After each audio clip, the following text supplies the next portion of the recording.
Hey friends, welcome back to the cabin, and today we're making einkorn pancakes.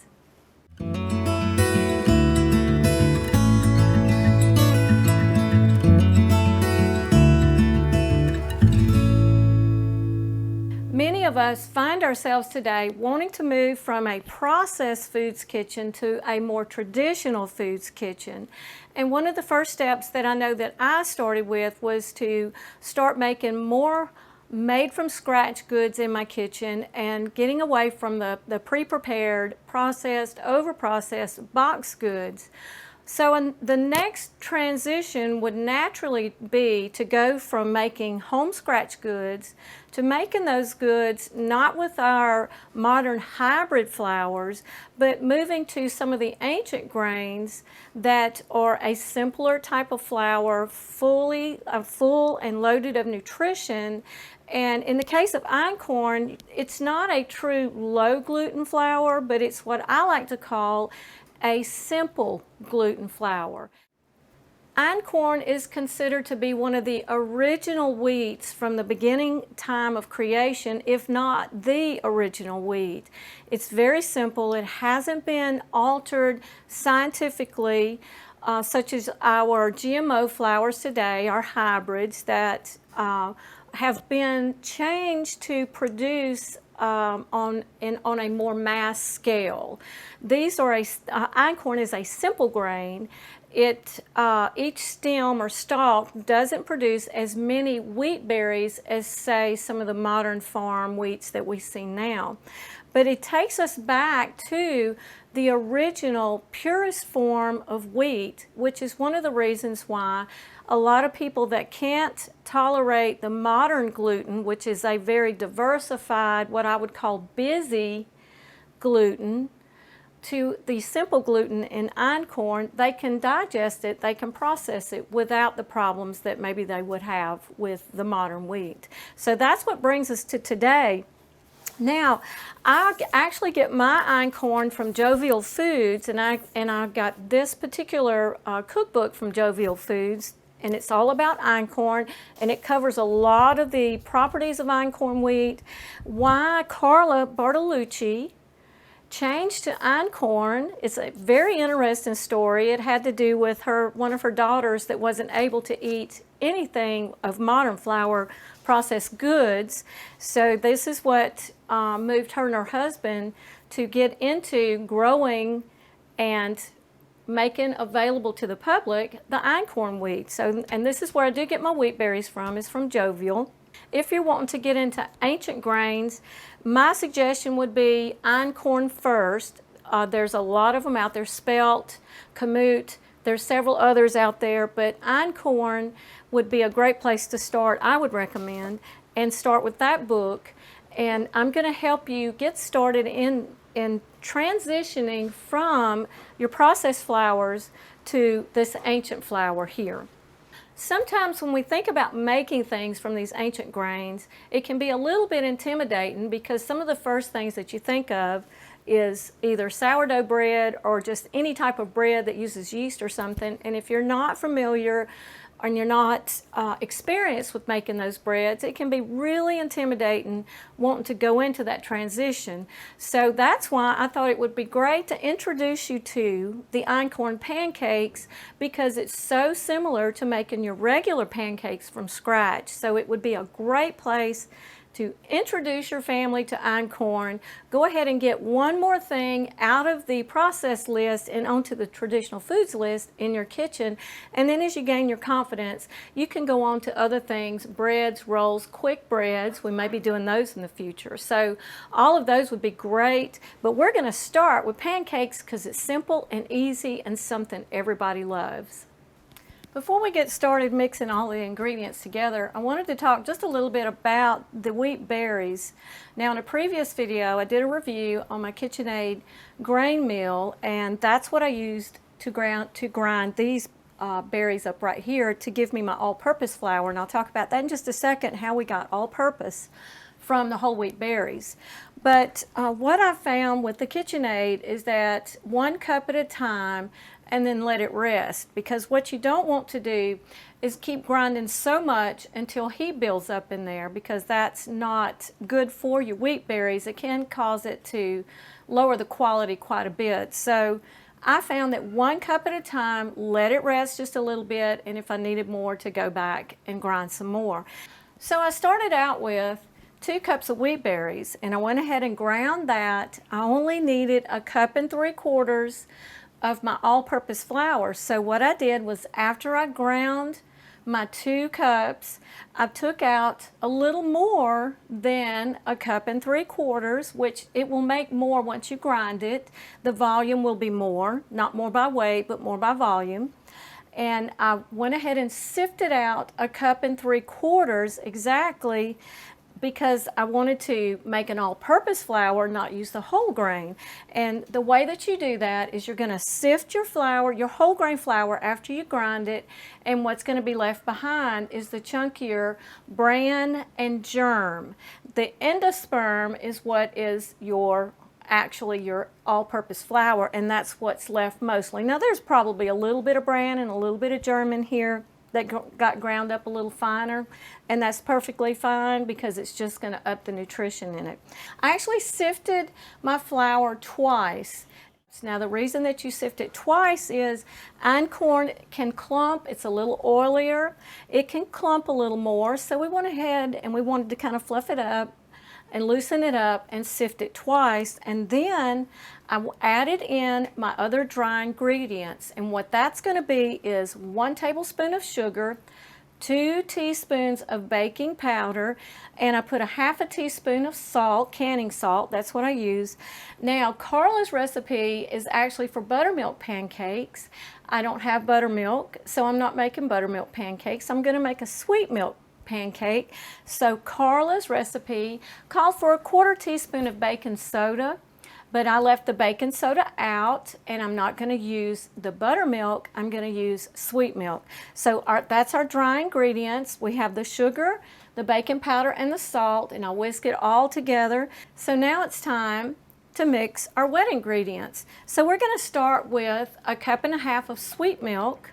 I'm going to add 2 of our wonderful homegrown organic large eggs, and we're going to beat that together, whisk that together very, very well. And then I'm going to add 2 tablespoons of melted butter.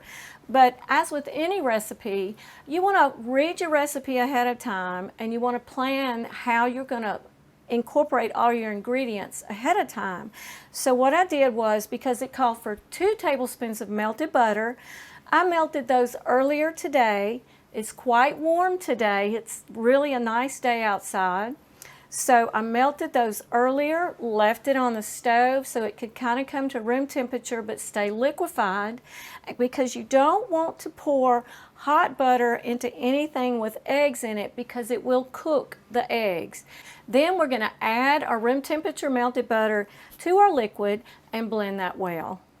Okay, so what we're going to do now, since we've got everything blended well separately, our dry ingredients and our liquid ingredients, we're going to go ahead and pour our liquid ingredients into our flour mixture. And we're going to blend this well, but we're not going to over blend. One thing about einkorn that you'll find is that it does not absorb its fats as quickly as your highly processed store-bought flours. As you can see here, the einkorn is a beautiful golden color. As a matter of fact, it matches my bowl. So if I'd have thought, I would have done a different color, so maybe you could have seen the color even better. But I think you can see how beautiful it is.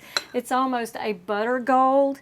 Now I'm going to let it rest for just a couple of minutes. The flour and the liquids are well incorporated, but that's just so it'll have a time to absorb the moisture and the fats, because einkorn is a little bit slow about that. So we're just going to let it sit a couple minutes, and while I do that, I'll go ahead and get my skillet out and get it prepared and ready for us to start cooking our pancakes.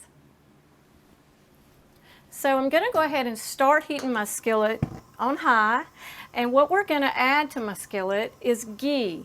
So let's talk about one of the reasons why I prefer ghee when it comes to frying or cooking, especially pancakes. Ghee is actually clarified butter.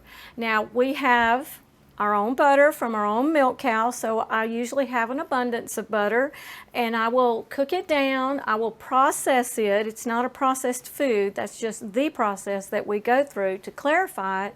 I will cook it slow and cook it down, and I actually have a video on that, and I'll leave a link to it. But what we're going to do is we're going to cook off, evaporate the moisture, all the moisture, and at the perfect point, the milk solids will fall to the bottom, and what you're left with is the milk fat, which is your oil, which is your ghee. And ghee has a higher flash point. You can cook at higher temperatures with ghee, which makes it perfect for frying, cooking pancakes, anything like that that you're doing on top of the stove, that you have a higher heat point. So that's why we're going with ghee. You use what you have, use what you're comfortable with, but that's what we're using today. Okay, so I think I turned this off so I could talk about the ghee for just a second, but we're going to turn it back on. But we're going to moderate it down. Now with pancakes, once you get your skillet hot, you can moderate your temperature to a lower point and it will still be plenty hot in your cast iron skillet. Okay, so what we're going to start with is 1/3 cup of our batter, and this batter is just full of bubbles. I'm just tickled with that because that's telling me that my baking powder is active, and you can hear that sizzle. I'm going to spread it out just a little bit.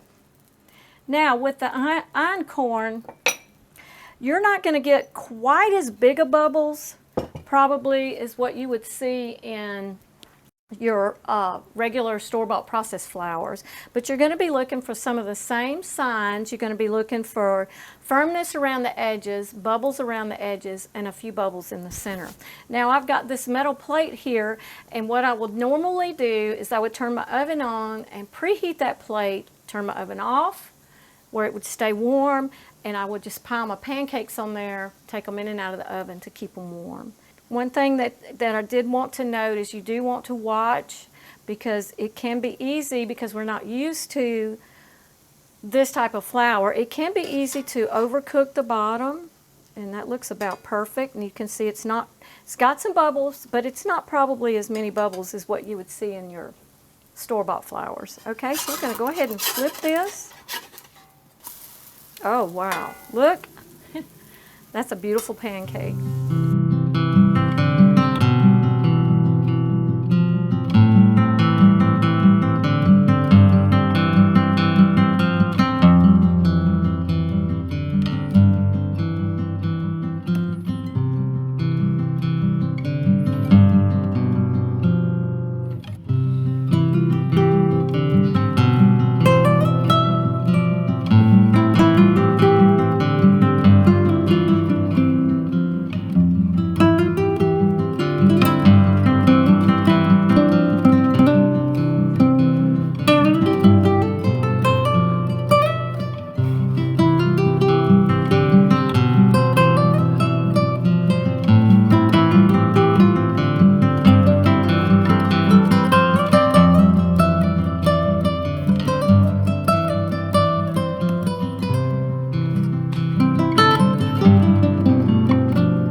A little bit of maple syrup on there. I'm going to try to keep it from dripping off the plate, but we're going to do a taste test on this.